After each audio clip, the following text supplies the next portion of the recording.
মহিলা প্রজনন ব্যবস্থার শারীরস্থান। ডিম্বাশয় এই ছোট কিন্তু গুরুত্বপূর্ণ অঙ্গগুলি ডিম এবং হরমোন তৈরি করে। প্রতি মাসে ডিম্বস্ফোটন নামক একটি প্রক্রিয়ায় একটি ডিম্বাশয় একটি ডিম মুক্ত করে। তারা ইস্ট্রোজেন এবং প্রোজেস্টেরনের মতো হরমোনও তৈরি করে, যা মাসিক এবং গর্ভাবস্থার জন্য গুরুত্বপূর্ণ।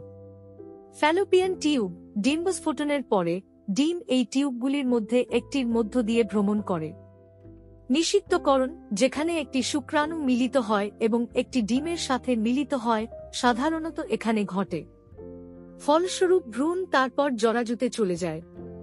জরাজু, গর্ভ এই পেশিবহুল অঙ্গ যেখানে একটি নিষিক্ত ডিম্বাণু ভ্রূণে প্রবেশ করে এবং বিকশিত হয়।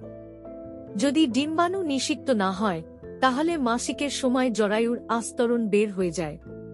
ভ্রূণের বিকাশ এবং সন্তান জন্মদানের জন্য জরাজু অপরিহার্য। সার্ভিক্স জরায়ুর নিচের প্রান্তে অবস্থিত, জরায়ু যোনির সাথে সংযোগ করে।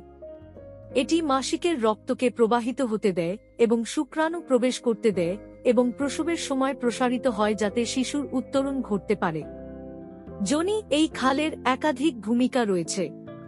এটি মাসিকের রক্তের জন্য প্রস্থান, যৌন মিলনের সময় লিঙ্গকে মিটমাট করে এবং প্রসবের সময় জন্মের খাল হিসাবে কাজ করে।